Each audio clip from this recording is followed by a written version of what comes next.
Welcome to the Grateful Tap podcast, where we are exploring healing, inspiration, and rock and roll with your hosts, Deanna Lyons and yours truly, Steph Dodds.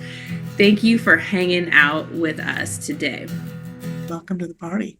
Welcome again to the Grateful Tap podcast. I'm so excited today to welcome my dear friend and coach, Cynthia Gregory.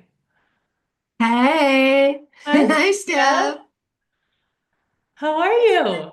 I'm good. I just launched a book. I'm great. Oh my gosh, what a rush.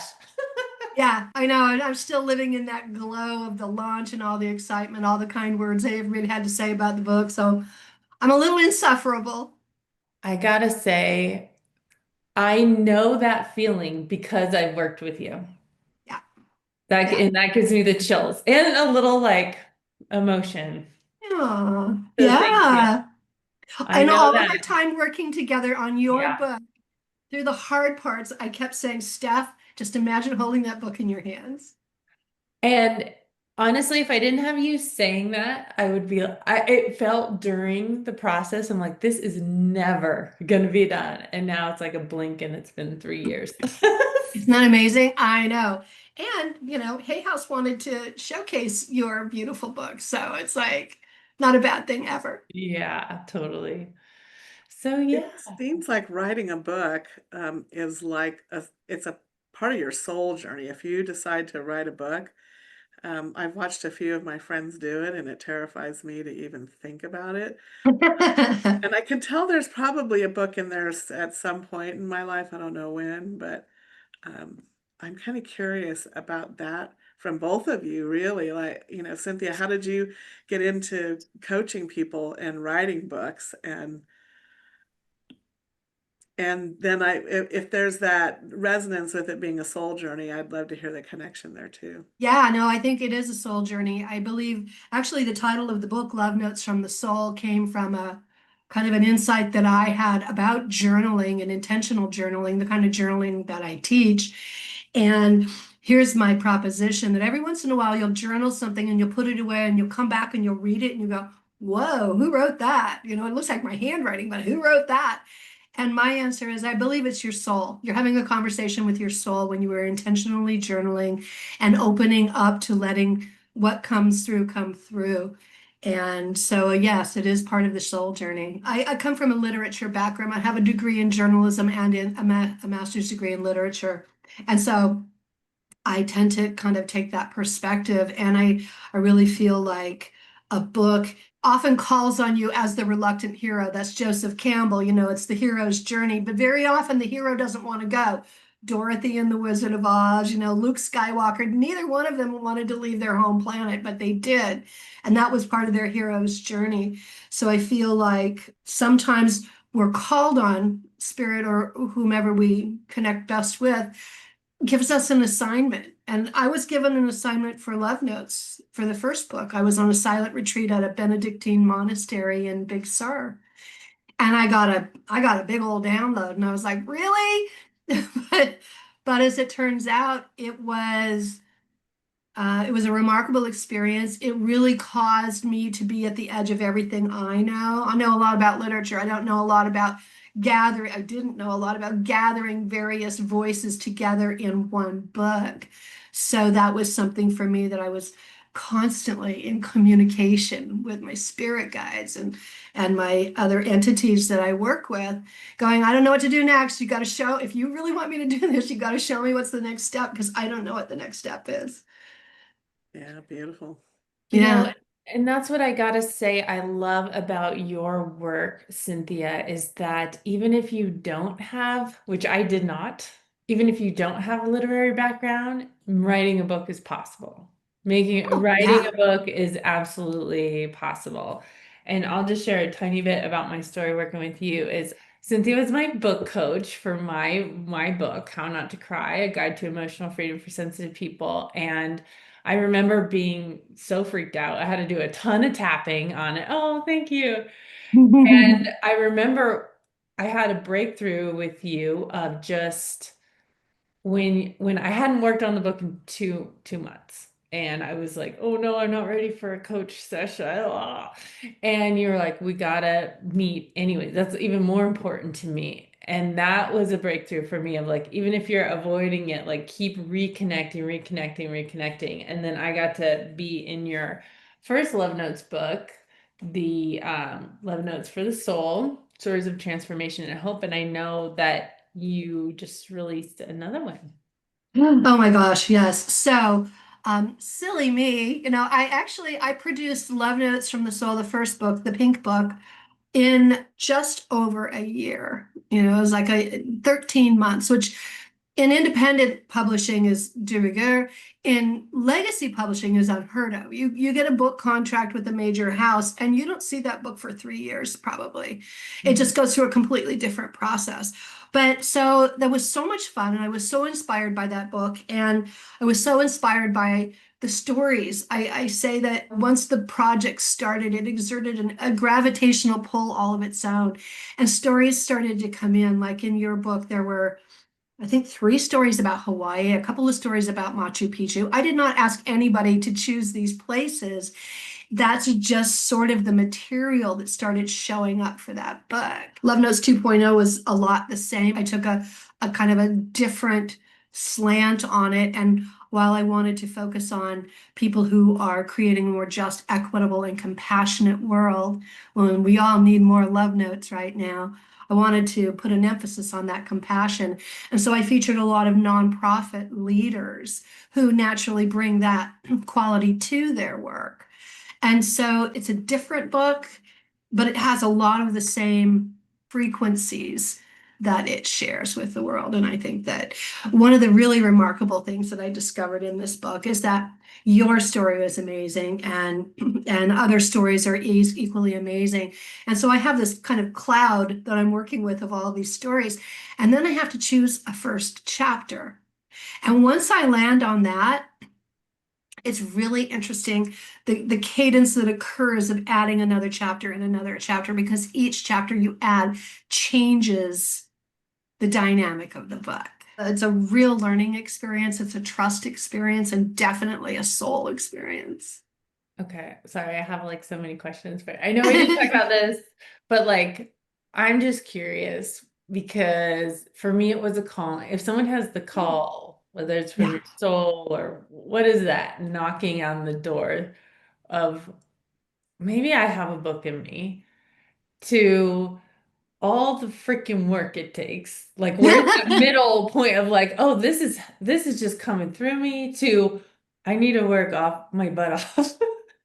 Like where is that point? Or do you see that point with people? No, I think I mean, we like to imagine that we have this romanticized idea that Yeah. we're in a cabin on a mountaintop writing this book. And what I really believe that, the best books are really coming when it comes into contact with the world at large. And we too grow spiritually when we are in contact with the world at large, because it challenges us. And it's much easier not to write a book.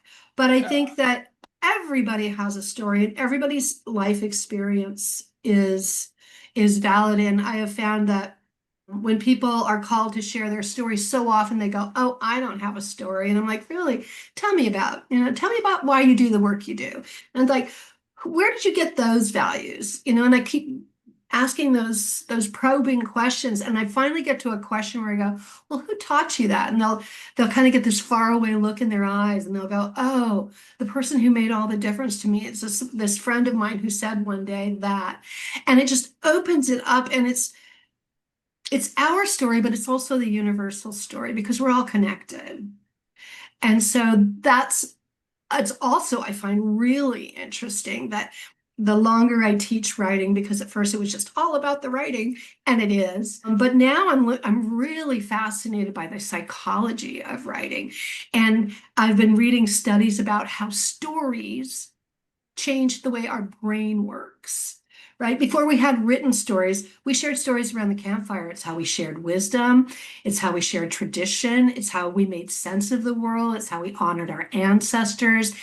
It was all part of a fabric of our lives.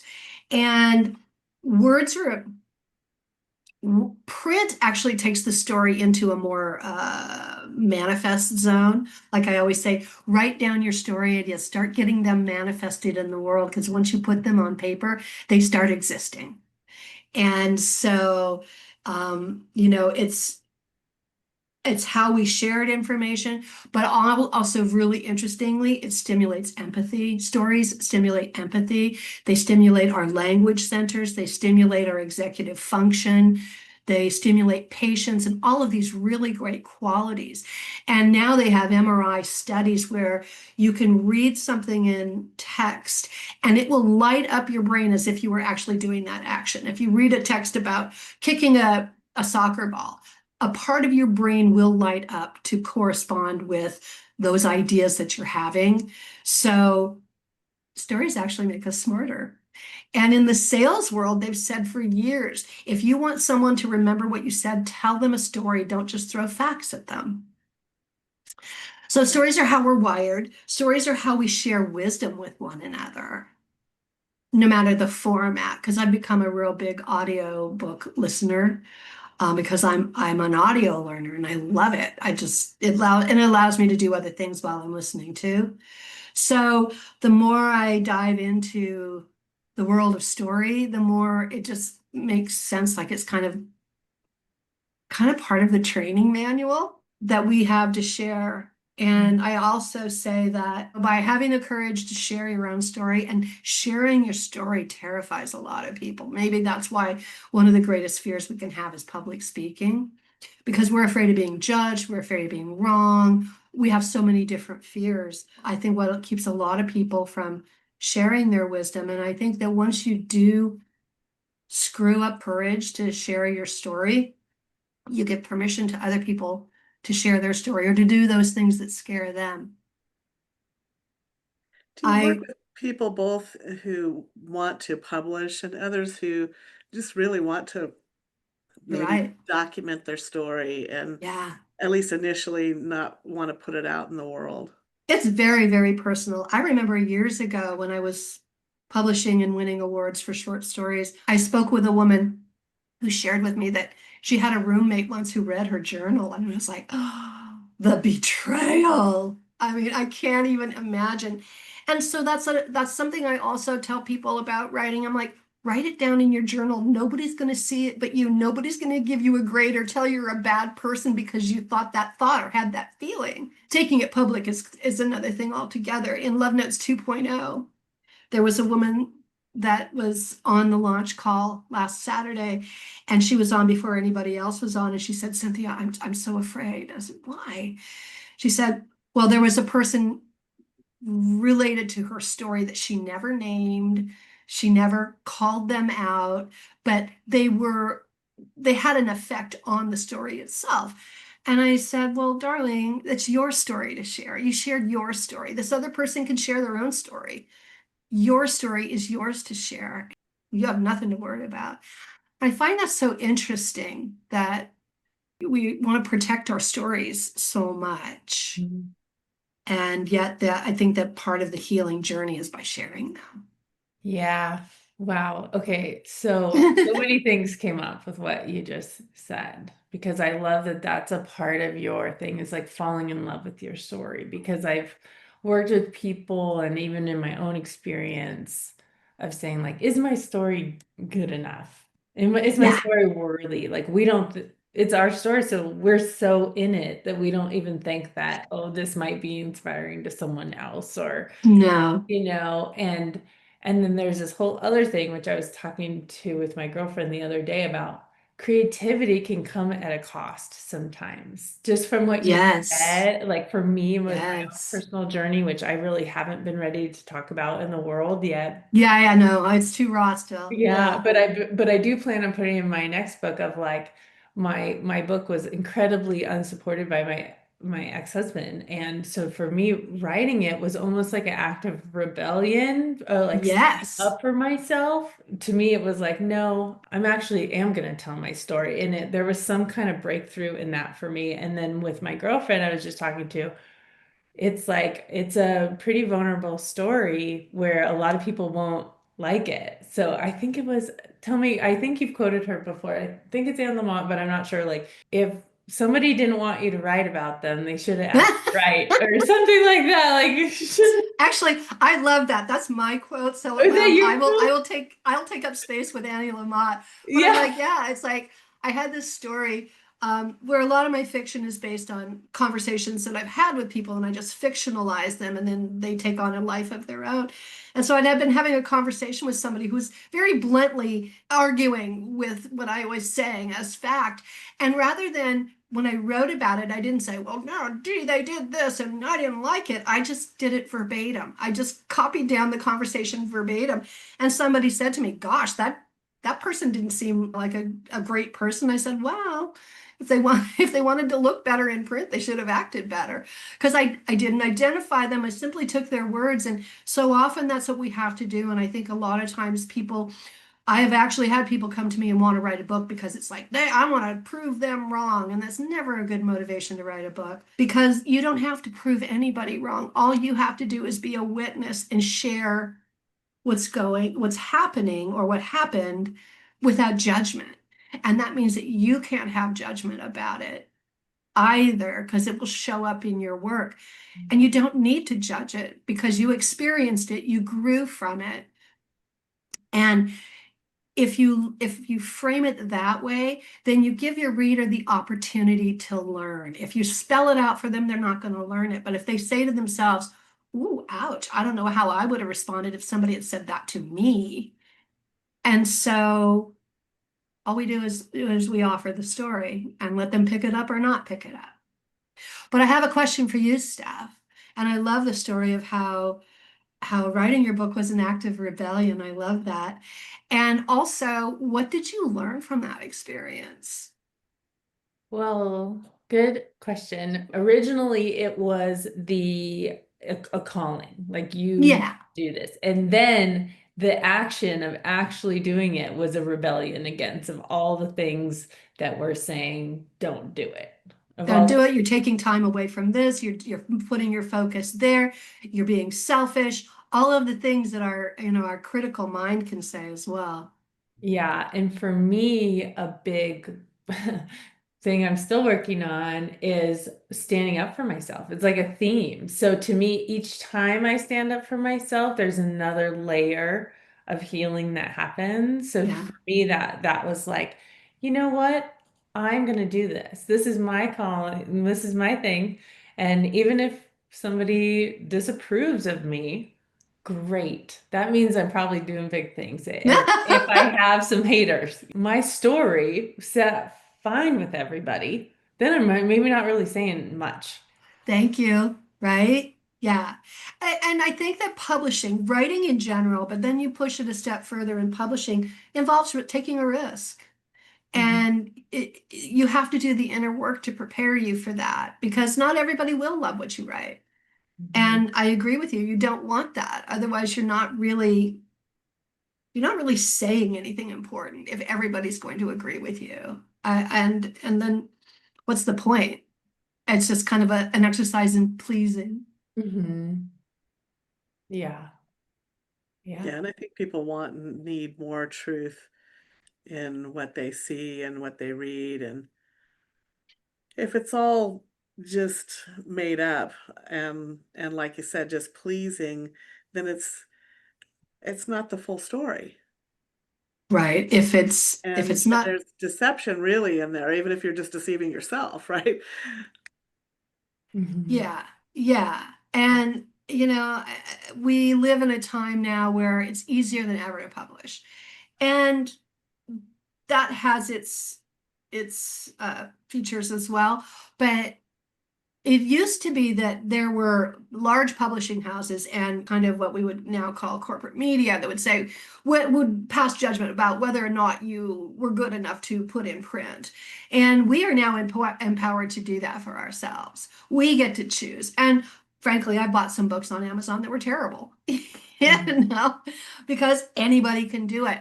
But I think that it's about your intention. It's about the what you're sharing, the deeply personal story that you share in such a way that somebody else can see themselves in your story. or see an aspect of themselves in your story, and maybe they go, huh, she did it, maybe I can do it too. Hmm. Right. And that's what I think so beautiful about someone truly sharing their story and their truth. I do think truth is medicine right now, like for Oh, everybody. It is so yeah. important. Like we're like, oh, afraid of getting canceled, or I don't know. I shouldn't speak for other people, but it's so sensitive that I think true truth is just so important. And when I shared for my truth about being sensitive and crying easily. And I thought everyone would think I was totally wacky. So many people said, just reading the introduction, I've totally resonated with you. So that Yep. was interesting too, when you really speak from your truth, how many people might relate to that instead of saying, I'm fine, I'm fine, I'm fine. Right. Oh no, everything's just fine. Mhm. Yeah, no, I think that that's it too. And you approach it with gratitude and respect and ownership of your own experience. And I think that's incredibly important in sharing those stories. Okay, so for the Grateful Tap podcast, we usually pull a card every single episode, or most episodes. And this deck was my very first deck that I ever even saw someone using a deck, which was in Hawaii, which is interesting that you brought up the story of Hawaii, but it's one of Doreen Virtue's like Oh, first decks, I think. It's called Healing with the Angels wow. Oracle Wow. cards, and two cards popped out this morning, and they are abundance and signs. Ooh. Signs and abundance. So two cards. One says signs, and it has like a gal, kind of looks like she's out in the galaxy somewhere. We do want to Yeah. focus. And another one is abundance, where it's like a woman like playing the guitar. So, just curious to both of you. I mean, I have what came through for me, but what does this mean to you in regards to what we're talking about with this? Yeah. What's it, signs? I recently I remembered that one of those, personality tests I'd taken at some point in the last 8 or 5 so years, the messenger came up, and that feels so right for me. It's like I feel like I am a messenger, and that's part of what I'm here to do, and also to help other people, give them their messenger voices too, because I think that we need that wisdom. And so we need signs and we need stories and we need wisdom in order to access the abundance of what this life experience has for us. That would be my take on it. Love it. Yeah, the signs as well. I think the light that was kind of shining behind, it was sort of dark in the image a bit, the little, but then there's this bright light, right, that she's reaching. Yeah. And for me, I think that's just been a big part of this whole journey for us in our private practices and then in doing this podcast, is that we're just following the signs, and there's beauty in it and possibility and abundance in a variety of ways. There's so many beautiful things that can come by following those signs of the heart, following the signs of the soul, and what's yet to come. Because there's all that light, and then there's really in that darkness, there's all the possibility that has yet to come to manifest. Yes. Yeah. Totally. For me too, I felt like just talking about writing from the soul. I feel like it takes us out of the fear of what am I going to write? Do I have anything to say? Is my story good enough? If you're writing from the soul, that is abundance. It's endless. Yeah. It's It is. limitless. Yeah. And to me, that I'm getting the chills again of just like, there's so much abundance. You are so much abundance. There's so much creativity, abundance if we just plug into it and Right. follow the signs. And I read this book recently called Signs, and we also talk about music on this podcast. So I saw the sign from Ace of Base is like popping into my head right now. I remember that song. I used to love Ace of Base. But it's like there's this book called Signs, and it's literally a whole book of of really cool stories about seeing signs. And I think that is another great thing to document the like magical, mystical essence of what we can see every day to see that we're on track. Like I had so many signs even when writing the book and having a lot of resistance. I saw Oh. so many signs of like keep going. This is a story. Like one of my stories, I was getting my eyebrows waxed and I had this like aha about life.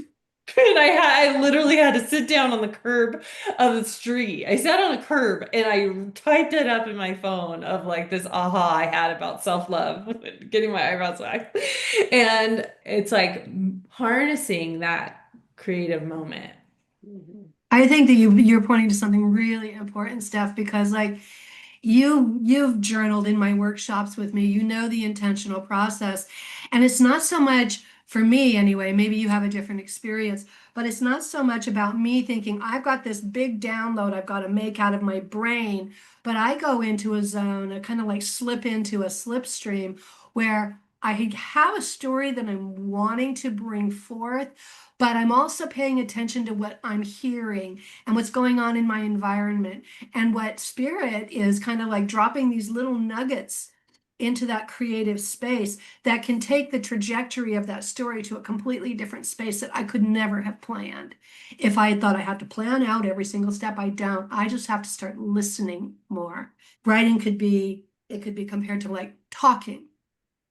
We have two ears and one mouth, right? So it's like if we're writing, we have two vehicles that we can use to bring in information from beyond ourselves and let it inform the story instead of trying so hard and rigidly to shape the story into what you think it should be.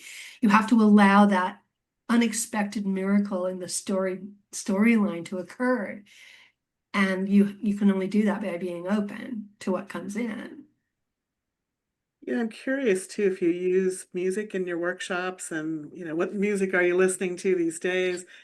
How does music inform some of your writing and some of your work? I'm pretty careful about what I'm doing when I'm in the middle of a writing project because I'm very sponge-like sometimes. And I say, whenever you're writing, be careful about what you read because if you're reading, especially an author that you love, like Virginia Woolf, love her work. My writing starts to reflect very Virginia Woolf when I'm reading Virginia Woolf. And so I don't really listen to music because unless it's, I'm going for a specific vibe. But I'd be curious to see what you get from your creativity and blending it with music. Yeah, for me, it really is helpful to put on instrumental music when I'm writing or when I'm doing big projects that I'm working on, and I want the creativity to come, but I'm definitely listening to uh, one of my favorite is whole tones, and they're working off of the different vibrational Mm. components. And so that's going in the background. So that's and I've been listening to it for years and I don't tire of it. I can listen to that. I have another one that's a harp-based music that I really enjoy that I listen to a lot. So when I'm wanting to sort of decompress what I'm working on in the moment and get more creative, then I put on that kind of music. And of course, if I want to dance, and I'm going to be listening to something with With a beat. yeah, a little bit of a beat. But when I'm in the creative mode, that really sort of helps me. Oh, that's awesome. I'm going to try that. What about you, Steph? I kind of like the silence when writing. I love being creative, like painting. I can listen to music and love it and ride on the wave of that vibe. But with writing, I get really, and this is why I like the combo of tapping and writing, is I can clear the noise and listen. Hmm. To me, Hmm. it's more about listening, whether it's Yeah. to my own soul, my own subconscious, my own story. The noise is what distracts me personally. So I love the like quiet, unless just for writing. Every other thing, I'm like, I like to make jewelry. I like to make a lot of creative things. Yeah. But I think that tapping helps with the noise of life to clear the space first and then dive in. And but that's one of the things I like about your writing prompts in your writing groups. First of all, Mhm. I just like to stay, even though I have my own writing practice, I like to stay in the energy of writing. Or like Deanna and I have been teaching EFT. I like to stay in the energy of teaching. Like I think we need to keep plugged into the things that bring us nourishment. Yes. But what I love about your writing groups is the writing prompts are so simple. My writing group is like you tap on this and then it's like, how does your or tapping on gratitude, what are you grateful for today? But your writing prompts are like one word sometimes. And Mhm. that allows the intuition or the I'm thinking of your intuition prompt, but one word can be so great of like it'll remind you of a story. Like if I say, "Oh, grandmother's apple pie," and then but Yes. it brings you to your own senses and tunes into like I wasn't thinking about that before, but now I'm plugged into the story I can share. Yeah, that's some crazy alchemy that happens in those groups. And what I find so interesting is we may all be writing on the same two words. Like a couple of weeks ago, we wrote about coming home or homecoming. It Hmm. was homecoming. And two people in the room happened to have a Vietnam experience, could not be more different. And they both went down that path in their journaling. It was deeply personal and transformational. And the one person read her piece. And then right after that, the other person started reading her piece. And I was looking at the face of the first writer as she heard the second story, and I could see all of the emotion it brought up in her. And same prompt coming from two really very different perspectives. And yet it landed so definitively for both of them in that moment. It was crazy cool. That's alchemy. Yeah, and it seems like it's the sign, the cards are perfect to that. It's like there's this sign and then the abundance of what comes out of that Yeah. word or sign, and then Yes. what evolves. Yeah, it is that it kind of opens up that liminal space of infinite possibility. And you just like dive right in, after at first you might be, oh, I don't know, but after you understand what that is, then you just like you kick off your shoes and you're like, oh hell yeah, I'm in that pond. You know, Yes. I'm swimming into those waters. Yes. Yes, and I can't believe you just said that's the alchemy because that's how feel. And I just used that affirmation for my tapping group. I am an alchemist. And it Woohoo. was like the prompt was, how am I an alchemist? And I think writing it can be not only a form of self-care, even if you're speaking into your tablet, not actually writing things down Right, right. it can be a vehicle for your own alchemy, whether you share it or not. And that's the magic of your story. Yes, and to take that even further, I'd say that when you exercise the courage to share your story, you're changing. You're changing your very DNA. You're certainly changing your brain because as we've discovered, science, has shown us that stories change our brains. So it's the stories we tell ourselves, it's the stories we tell others, it's the stories that others tell us that we have to discern, our own truth of it. So yeah, stories. It's a deep, deep, really super fun rabbit hole to jump down into. Totally. Well, Cynthia, thank you so much for joining us today. Is there first of all, how can people find you? And if you were to leave a nugget of wisdom for anyone who either wants to write or has already been writing or getting some more bravery to share their story. Yeah. Well, I'm launching a couple of new programs in 26 to kind of continue that journey. I've had so much fun teaching the 90-minute memoir, which is really a workshop based on people go, oh, I can't write a whole book. I'm like, don't, give me 90 minutes and we'll write some things about your life. And that might change your mind about whether or not you can write a memoir. So yeah, available at coachcynthiagregory.com. I'm all over Facebook and LinkedIn. And yeah, I'm always loving to talk to people about their story, especially if they're timid about their story, because that's the most fun of all.